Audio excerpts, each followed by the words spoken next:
ഇന്ന് തന്നെ ഡൗൺലോഡ് ചെയ്യൂ. കാണൂ നിങ്ങളുടെ ഫേവറേറ്റ് ഷോസ്. അല്ല, ദുർഗ മോളല്ലേ അത്? ഇന്നെന്താ കടയിൽ പോയോ? ആ, അബി പോയി കൊറേ സാധനങ്ങൾ വാങ്ങിയിട്ട് വന്നതാ. അത് പോരാന്ന് ചെറിയമ്മ പറഞ്ഞു. അതാ പിന്നെ ഞാൻ ഇറങ്ങി. ആ തള്ളക്ക് പ്രാന്താണ്. ഇതൊന്നും വേണ്ടിട്ടൊന്നുമല്ല, ചുമ്മാ ദുർഗ മോളെ ഒന്ന് നടത്തിക്കുക.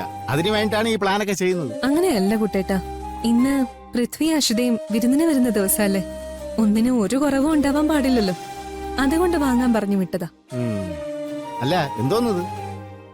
മട്ടൻ ഉണ്ട്, പിന്നെ കുറച്ച് മസാലകളും മറ്റുമൊക്കെയാ. ഇനി ഇതെല്ലാം താൻ തന്നെ പ്രിപ്പയർ ചെയ്യണ്ടേ? അങ്ങനെയാണെങ്കിൽ ഞാൻ ഒരു കൂട്ടം പറഞ്ഞുതരാം. കറി റെഡിയായി കഴിഞ്ഞ് അവനില്ലേ ആ പൃഥ്വി, അവനുള്ളത് മാത്രം മാറ്റി വെക്കണം. അതിൽ കുറച്ച് വിമ്മിട്ട് കലക്കി സ്പെഷ്യൽ ആണെന്ന് പറഞ്ഞ് അവനെ കഴിപ്പിക്കണം. അവസാനം അവന്റെ വയറ് കലങ്ങി പിടിവിട്ട് വരുന്ന സമയത്ത് നമ്മൾ നൈസായിട്ട് പോയി ബാത്റൂം ലോക്ക് ചെയ്ത് കീ അങ്ങ് മാറ്റി വെക്കണം. അയ്യേ, അതെന്തിനാ? നമ്മൾ അന്വേഷിക്കുന്ന മേനോനും എക്സും ആരാണെന്ന് പറഞ്ഞാലേ കീ തരുള്ളൂ പറയണം. എന്നിട്ടെന്ത്, എക്സും വൈയും ഇസോട്ട് ആരാണെന്ന് പറഞ്ഞിട്ട് കീ മാച്ചോണ്ട് ഓടുന്നത് നമുക്ക് കാണാം. കൊള്ളാം. ഇങ്ങനെയാണ് കുട്ടേട്ടനപ്പൊ കേസ് തെളിയിക്കുന്നതല്ലേ? നല്ല ഇൻട്രോഗേഷൻ. സ്കോട്ടിഷ് പോലീസ് പോലും ഇങ്ങനെ ചെയ്തിട്ടുണ്ടാവില്ല. അതാരി വേൾഡിലെ ബെസ്റ്റ് പോലീസ് അവരാണെന്നാ പറയുന്നത്. യാദവൻ പറഞ്ഞത്. അവനെ വിളിച്ചോണ്ട് വാ. ലോകത്തിലെ ഏറ്റവും നല്ല പോലീസ് കേരള പോലീസ് തന്നെ. ആ, അത് കഴിഞ്ഞോളൂ, ബാക്കിയല്ല. വാ, നിങ്ങൾ വാ. പിന്നല്ലാതെ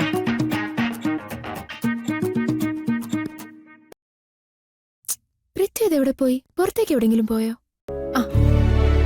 ഇല്ല, ഇന്ന് ഞാൻ ഫ്രീ അല്ല. നാളെ നോക്കാം. ശരി, നാളെ വിളിക്കാം. ബൈ. ഇന്ന് വേറെ വല്ല തിരക്കും ഉണ്ടായിരുന്നോ? ഏയ്, അങ്ങനെയൊന്നുമില്ല. പിന്നെ ഇപ്പോ ഫ്രീ അല്ല, നാളെ നോക്കാന്നൊക്കെ പറഞ്ഞതോ? അതിപ്പോ വിളിച്ചിട്ട് ഒരു മീറ്റിംഗിന് എന്റെ അവൈലബിലിറ്റി ചോദിച്ചതാ. ഇന്ന് വേറൊരു പ്രോഗ്രാമും ഉണ്ടാവില്ല. ഫുൾ ഡേ തനിക്ക് മാത്രമാണെന്ന് പറഞ്ഞല്ലേ. സോ പറ്റില്ല എന്ന് പറഞ്ഞു. അയ്യോ, അതെന്തിനാ അങ്ങനെ പറഞ്ഞേ?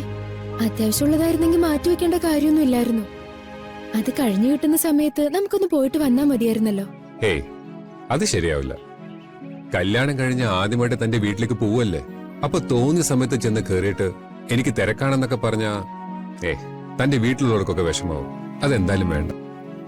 എന്നാ നമുക്ക് പോവാം. അതെ, നിങ്ങൾ ഇറങ്ങുവാണോ? അതെ. എല്ലാവർക്കുള്ള ഗിഫ്റ്റും കാര്യങ്ങളൊക്കെ എടുത്തല്ലോ അല്ലേ? എടുത്തു. അവിടെ ഇങ്ങോട്ട് വന്നപ്പോ അവരൊരുപാട് ഗിഫ്റ്റും സാധനങ്ങളും ഒക്കെ കൊണ്ടു തന്നതല്ലേ. അതുകൊണ്ട് നമ്മളും എല്ലാം കൃത്യമായി കൊടുക്കണം.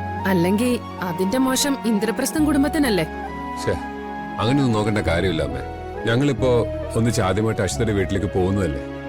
അപ്പോ എന്തെങ്കിലുമൊക്കെ കൊണ്ടുപോകണ്ടേ? അങ്ങനെ ഒരു ചിന്ത എല്ലാവർക്കും വേണം.